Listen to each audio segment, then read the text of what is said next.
Hello everybody, in this video we talk about something we do a lot as a cinematographer. It's shooting indoors. After watching this video you should be able to shoot something like that. This is the first shot we're looking at from the commercial. Shooting daylight interiors is a big difficult challenge for most cinematographers because we have to fight against the sun. So the sun is a big light source in the sky that makes our life really difficult.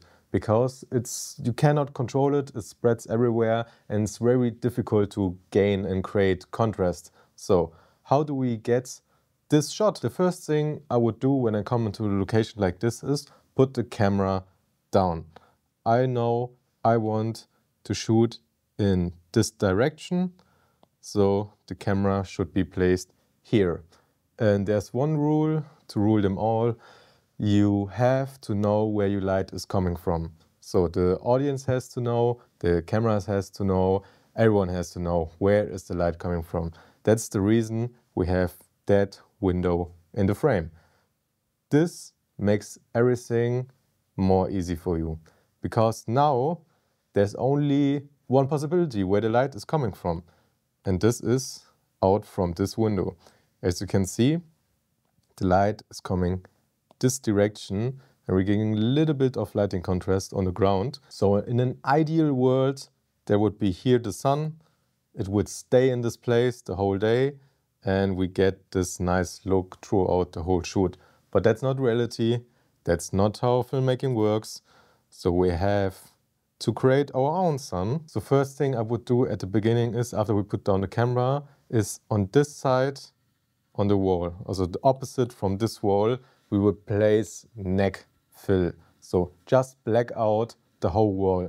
The problem is with the interiors, the light is bouncing from this side back into the room. So we don't get the extra layer of contrast on our actor. So after you've done that, then you start lighting. Because now you know everything you do, you have control about it.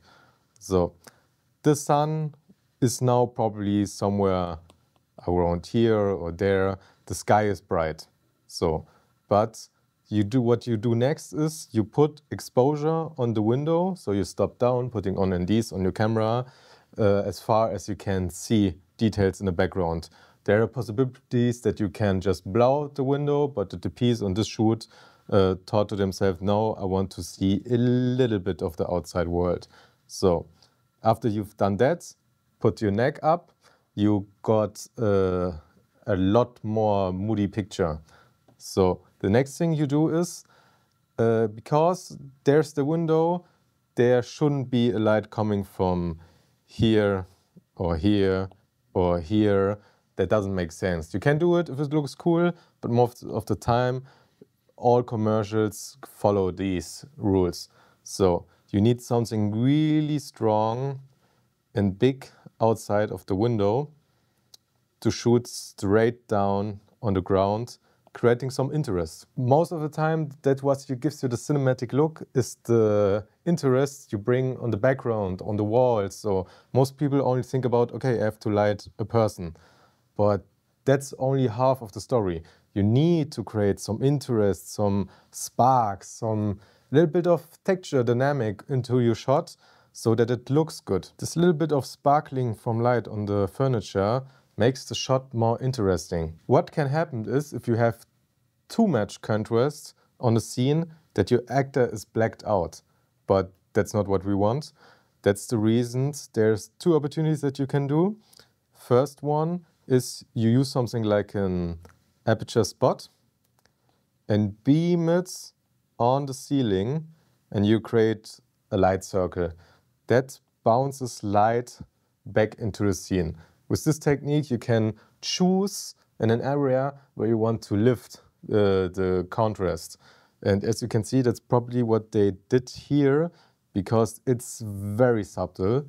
Or something else you can do is, you want to extend the wrap of the light. That's the reason you would probably put a light in here. This here is a studio, that's probably not a real scene. You can put a light on the same angle as your actor and just shine it on her to get a little bit more form into her body. The next thing you have to know is no shot will look like this even if you light it the right way. A lot of contrast is in post-processing.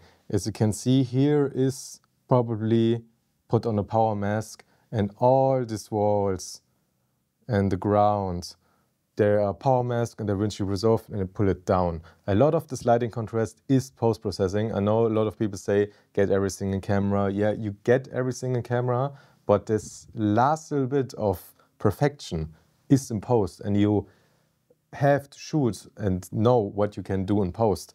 There's a lot of possible ways that you could bring these white walls back down in contrast on the set, but that's time consuming, and time is money. You don't want to shoot because of a little thing you can do in DaVinci Resolve in 5 minutes. On set that takes 3 hours. So always keep in mind, I can not fix it, but extend the product in post. And that's the reason why post-processing is not that important as a lot of people would say. This is the next shot, and this one is also really easy to light, because we know the window is on this side. There's only one way we can light, and that is a big side light from this side to give our actor some contrast. But an interesting thing you can do is, most people do this one big soft source, and that's it. But there are ways that you can give your characters and actors a little bit more interest. And this is this light.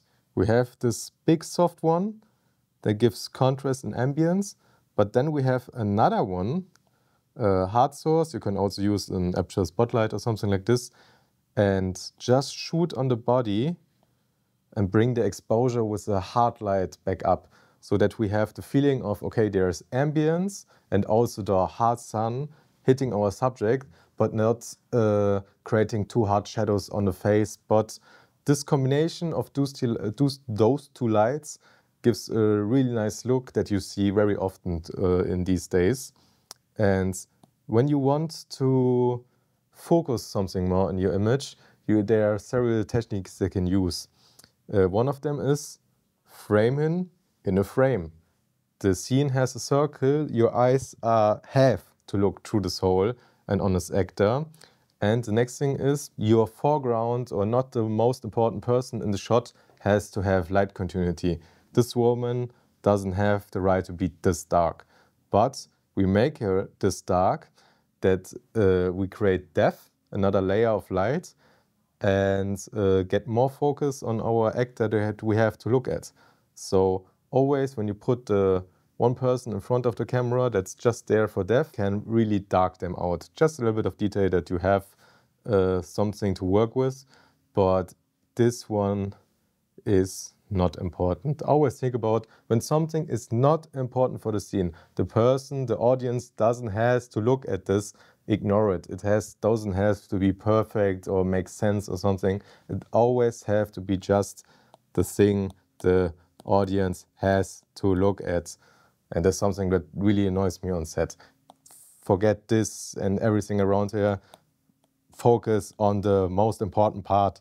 So this is the close-up of the shot. So there are a lot of things they did to make this a little bit more interesting. As you can see, we have this big source that I told you before, but it wraps a little bit from the back. So it's not exactly on the side, it's a little bit behind his ear and wraps around him.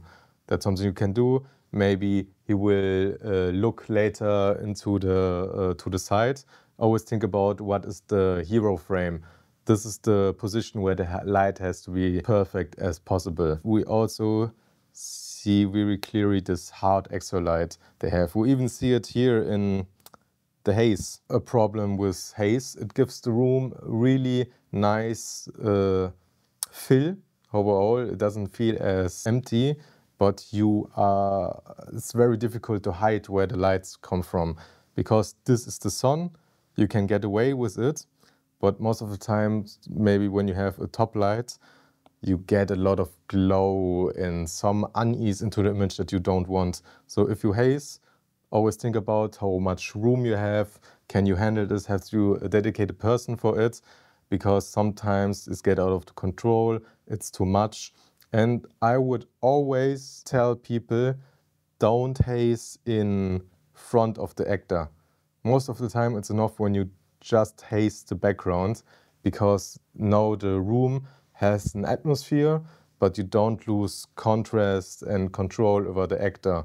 So that's something you can do a lot of times, and I will tell you, it will help a lot of your images. So if you like this video, I really would enjoy a subscription and a like from you. And if you want to see more cinematic breakdowns, follow the channel. My name is Marco Bagnoli, and we'll see you next time.